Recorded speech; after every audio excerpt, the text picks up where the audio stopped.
See, it's got the Space Needle and the Rainier. Reggie, move! What's the Space Needle? This thing in Seattle. It's like a big observation deck. You can go to the top of it and see the whole city. Yeah. Get that. Oh, cute. And it was made for the World's Fair, so that's they call it the Space Needle because it kind of looks like a spaceship. Can I see Washington, D.C.? No, we're not in Washington, But I want to D.C. see, like, the stickers. It doesn't have a There's no sticker. sticker for D.C. It's just the actual states. Oh. Well, right here, let me show you. There we go.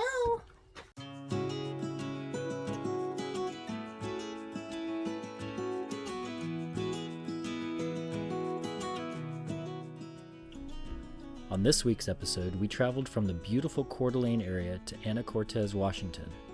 We made an overnight stay at a lovely Harvest Host winery in Manson, Washington.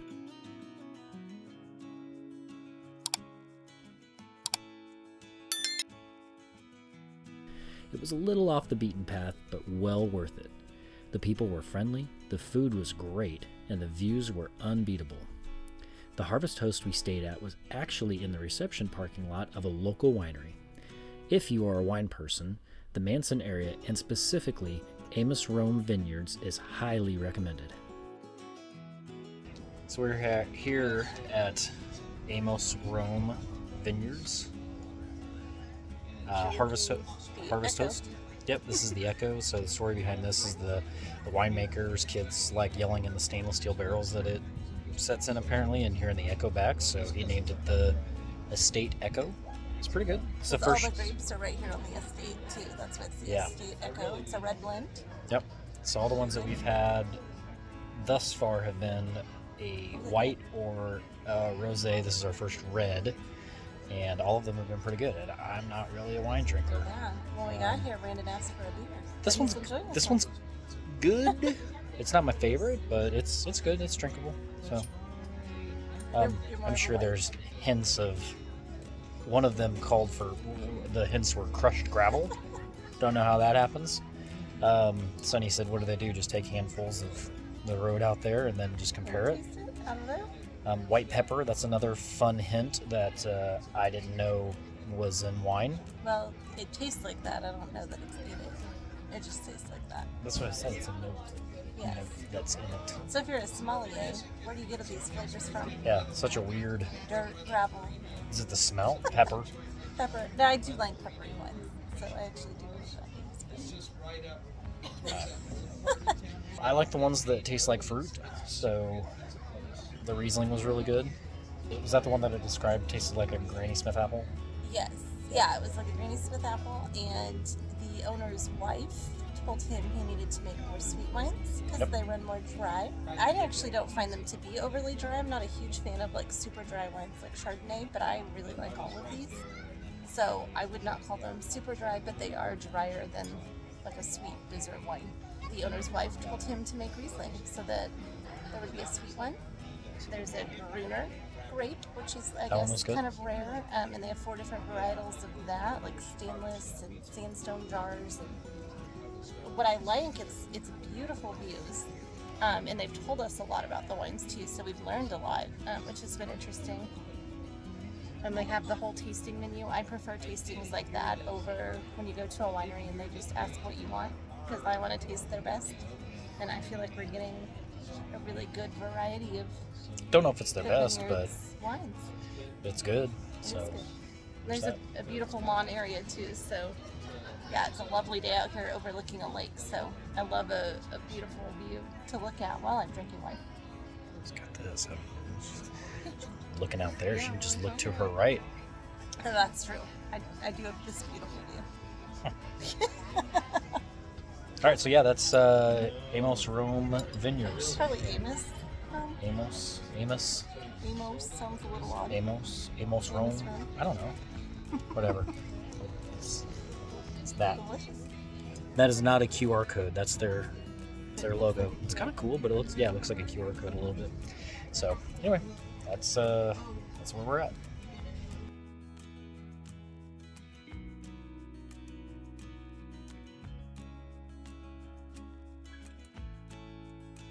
After our overnight stay, we made our way to one more overnight spot before reaching our final destination at Fidalgo Bay, Washington.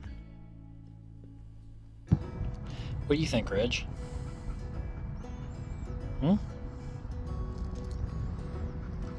do you think, Steele? Steele, I'm recording you. What do you think?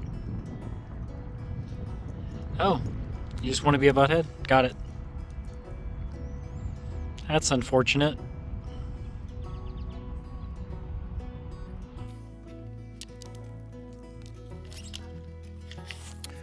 So we're at the Mount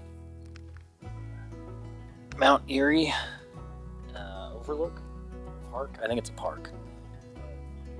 Park up there, down this trail.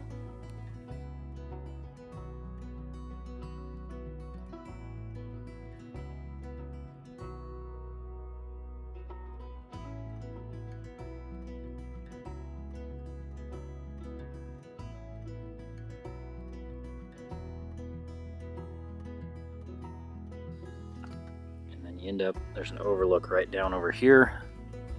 Looks pretty cool. So, see here in a second, apparently you can see for miles and miles. So, we'll see.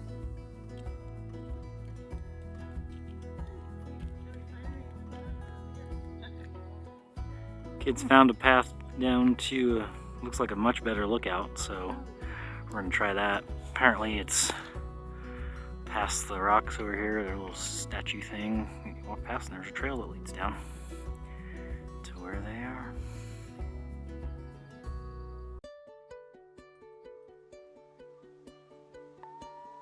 Brielle and I are back in Denver for the first time in over a month. We came back for a friend's wedding. We're only going to be here a couple of days. We decided to squeeze in as much as we could since it's our first time home. It's been weird because I had to rent a car. We sold my car right before we left and we rented out our house, so we didn't get to go back to our house. So it's been kind of interesting feeling kind of like a visitor in our town. While we're here, Brielle is actually with her best friend. They are hanging out all day today and I am on the way to my ballet class. I started taking ballet again for the first time in over 20 years last summer, and I have not been to that class since we left, so I'm excited to go back and see my friends and dance, and hopefully I haven't lost my flexibility while we've been on the road. I've been working out, but not doing the same stuff I would for ballet, so it's going to be interesting, but I'm headed that way now. Ballet was awesome. It was so great to see my instructor. We had a great time catching up. Then I went to get my hair cut. Had a great time also with the girl that cuts my hair. I'm very picky about my hair. I have naturally curly hair. When you find somebody that does a great job with your hair, you don't want to find anyone else. Came back and got my hair done. Now I'm on my way to pick Brielle up from her friend's house, and we're gonna go to dinner at one of our favorite restaurants. Where are we? La Loma. One of our favorite Mexican restaurants. Expensive but delicious. There's the view of the Rocky Mountains. Brielle, what are we doing? Getting udalali. Udalali, our favorite little coffee cabin. And we got lunch from where? Damascus Grill. Damascus Grill, our favorite Syrian food in town. Here we are at Udalali. There's the menu. We're waiting for our drinks right now. So we're oh man, that was close. Oh.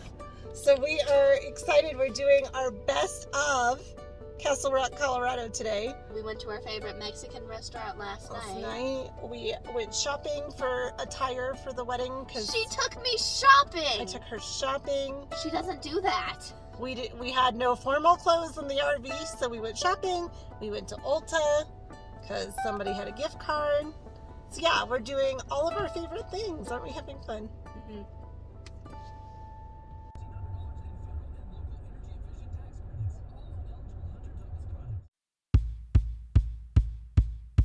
Where they? I wasn't expecting them to be. That's not typical. It's not. Yes, so Brandon and I have been out here setting stuff up. No one was out here. And then this group of 4 boys all of a sudden came here and they're just staring into the woods. Well, I mean, I kind of get it because at that age I would probably be doing the same thing. Stand in the woods doing Yeah, that. stand in the woods. A 5th one just came out with a football. Maybe they were in there getting their ball out of the woods. That might have been a purpose. So hopefully they now go back to their campsite and don't decide that the empty campsite across from us is where they should jack around with their football. So when we finished up in Idaho, we drove literally straight across the entire state of Washington. We did it in 2 days, so, well, two overnight stays, and then we ended up in our final destination, Fidalgo Bay RV Resort. I think it was Fidalgo Bay, but it was technically, I think Anacortes was the actual address of the location. So we ended up there, but we learned a couple things on that drive.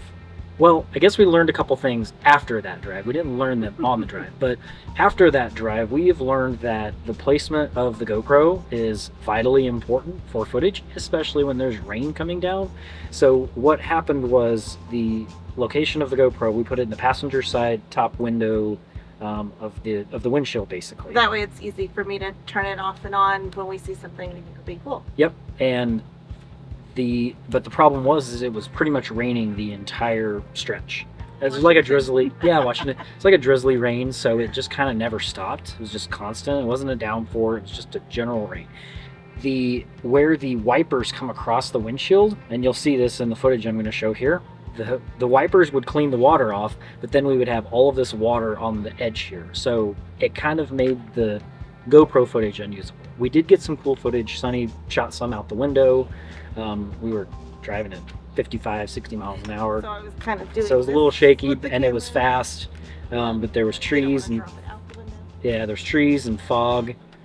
So it was cool footage, but we wish we would have had more of it.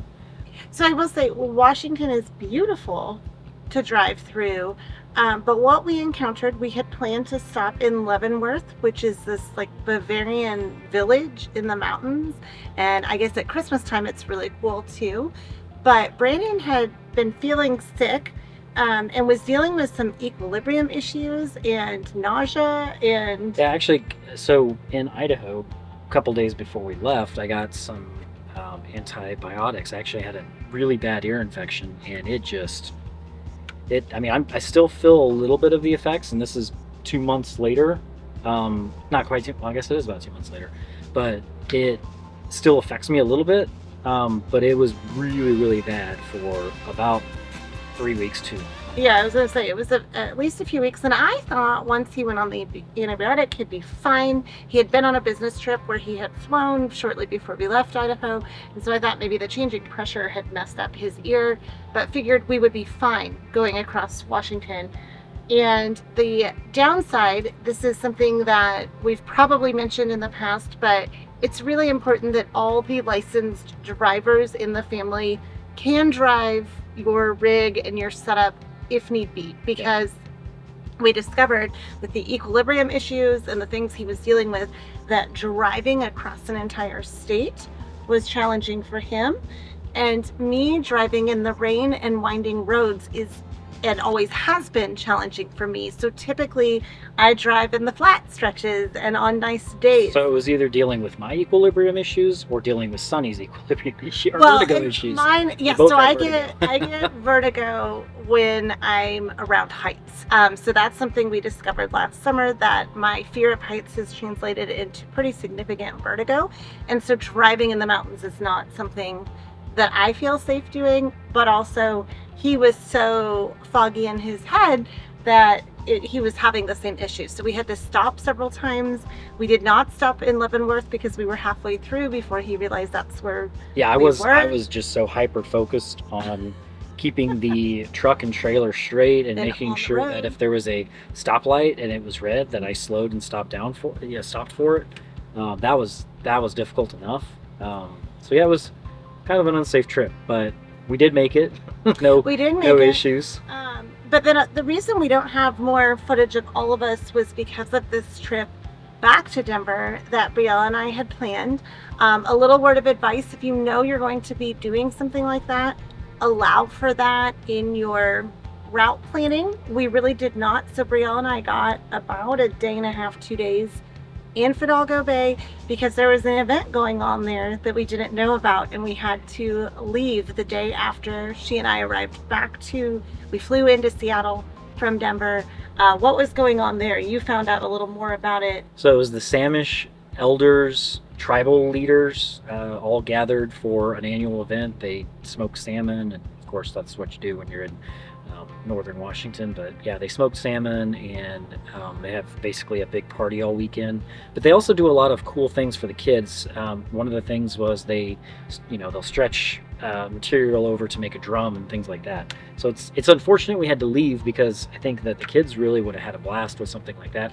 Also though, what I noticed the 2 days I was there was in June, it was still like 55, maybe 60 degrees and drizzly. It was very cold and wet. We did not see the sun, I don't think, the entire time we were in Washington. The day we left. The day we left, the sun was shining. And then we had planned to go to Seattle, and poor Brandon had to drive back and forth to Seattle multiple times because that was the closest. With my equilibrium issues. That was the closest airport. So that is something also that, had we really paid attention to our dates, we probably would have done Fidalgo Bay the week before and then come closer to Seattle. Now Fidalgo Bay, that area though, is beautiful, and you're really close to Canada. If you hike the right mountain and you're facing the right way, you can see Canada. Yeah, up there. into Canada.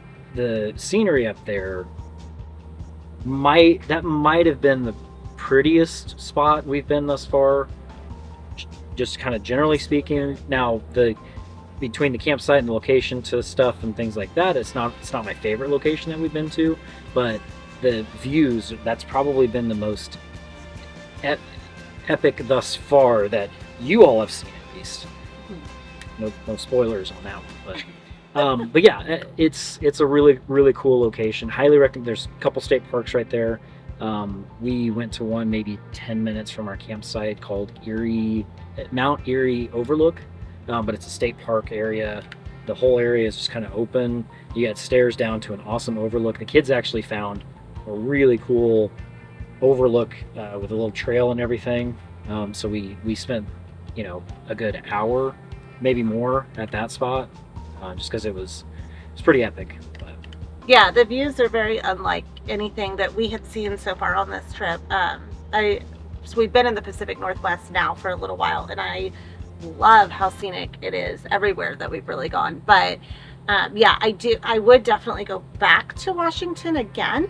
Something else that we noticed, because we are planning our campsites 3 to 6 weeks ahead of when we plan to be in an area, and Washington fills up fast. I think the places people want to go, combined with the fact that a lot of the land is reservation land, so I think there's some limits and restrictions on what they can build where, and the fact that the weather up there is only good for a brief period out of the year before it's too cold. That's why, I mean, we talked to many people in our campsites up there that said they plan every summer, but they live somewhere a little farther south, or they just don't travel in the wintertime because of the weather. So if you want to do Washington, that's our word of advice there, probably, is to plan it maybe a little farther ahead than what we've had to do in some of the other places we've been.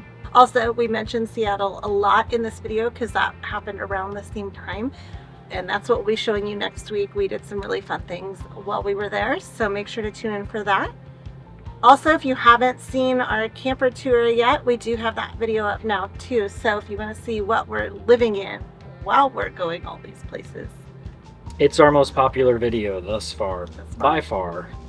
Really appreciate everybody that's subscribed to the channel. Yes, thank you. We had 100. We had 100 subscribers. Now, like today, it's 130 something. If you're watching and want to see something specific, we would love to show you. Comment what you want us to. And if you're new here, go ahead and subscribe, and that gets YouTube's algorithm showing it to more people. And yeah, if I could say anything since we've hit the road, I didn't expect to enjoy it as much as I do. She's a bit of a half glass full person too. I kind of am, yeah. Not the other way around. Half glass empty. Half glass empty. She's half glass empty. So slightly pessimistic when things don't go my way. Yeah. So she's slightly a half glass empty person. Sometimes she may see the potential bad. Yes. versus the potential good. She might see them both, but definitely weigh the bad is going to happen versus the good is going to happen. Me, on the other hand, I don't see any of the bad. I'm more like, oh, it's all going to be good. That's never a good match, because I could at least say, hey, babe, that seems a little... Which is why I have to wait until we get to 500 subscribers before I get a drone. My creative, fun husband here loves hobbies until he doesn't. So if we get to 500 subscribers, I promised him he can get a drone to make the videos even better. So if you want Brandon to get his drone, subscribe. Tell everyone you know to subscribe. And in the comments, put hashtag get Brandon a drone. Get Brandon a drone. I want to see who is into that, so I can see if it's really that big of a deal. It's that big of a deal. But thank you for watching, and we'll keep showing you as we hit the road, as well as more RV travel life topics, so that if you're considering doing this, you kind of know what to expect. Yeah, so a couple things just in closing. Sonny kind of hit a bunch of them, but we'll consolidate here. So subscribe if you haven't already. Go watch our other videos, the Black Tank, the RV review, or the tour. We also have it's called Ko-fi or a coffee page. I'll link it down at the bottom. That's where we're taking ideas on really anything. So if you have any ideas for the channel and how you think we can grow the community, either comment here on this video or comment on the Ko-fi page. That will give us an idea of where everybody wants to go with stuff. And then, yeah, if you want to see me get the drone, hashtag get Brandon his drone. What was it? Get Brandon a drone. Get Brandon a drone. Hashtag get Brandon a drone. Hashtag get Brandon his drone. I will also understand that. Brandon drone. Hashtag boom. Good. Subscribe. Like the video.